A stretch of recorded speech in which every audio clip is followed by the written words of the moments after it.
जंगल के सबसे ऊंचे पहाड़ पर जादुई घंटी लटकी हुई थी।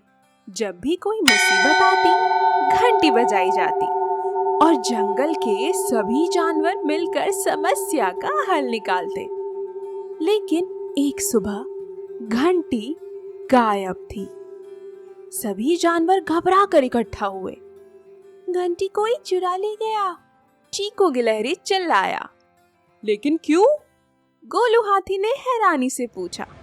उल्लू, जो जंगल का सबसे बुद्धिमान था, उसने कहा, हमें सुराग ढूंढना होगा। जो घंटी ले गया है वह इसे छिपाकर जरूर रखेगा। सभी जानवर चारों ओर ढूंढने लगे। तभी बंटी बंदर ने घंटी के नीचे का टूटा हुआ रस्सी का टुकड़ा देखा। ये तो किसी ने जल्दी में काटा है। अब सवाल था, किसने और क्यों? जंगल में सबसे पहले मोटू लोमड़ी पर शक गया। वह हमेशा दूसरों की चीजें चुराने के लिए मशहूर था। जब जानवरों ने उससे पूछा तो वह हंसते हुए बोला, मैं घंटी लेकर क्या करूंगा? मुझे तो मीठे फल ही पसंद है। अब सब उलझन में थे। तभी खरगोश ने ध्यान दिया कि तालाब के पास किसी के पैरों के निशान थे। सभी जानवर उन निशानों का पीछा करते हुए एक गहरी गुफा में पहुंचे। वहां अंधेरे में एक चमकती चीज पड़ी थी। घंटी! चीकू गिलहरी चिल्लाया। लेकिन जैसे ही वे घंटी के पास पहुंचे, एक डरावनी आवाज गूंजी।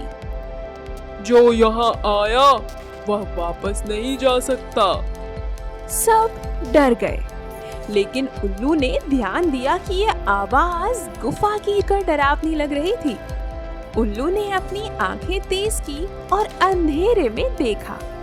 छोटी छोटी चमकती आंखें और एक लंबी पूंछ।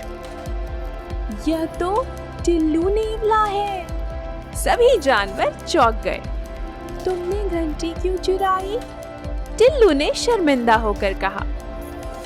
मुझे लगा अगर घंटी मेरे पास होगी तो सब मुझसे डरेंगे और मैं जंगल का सबसे ताकतवर जानवर बन जाऊंगा।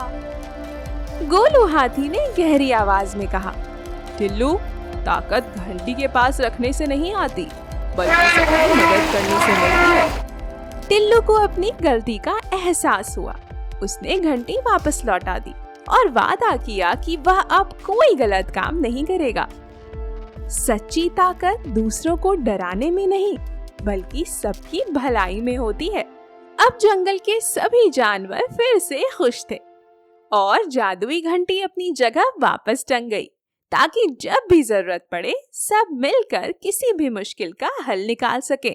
तो चलो गाइस, जल्दी जल्दी लाइक कर दो और सब्सक्राइब कर दो।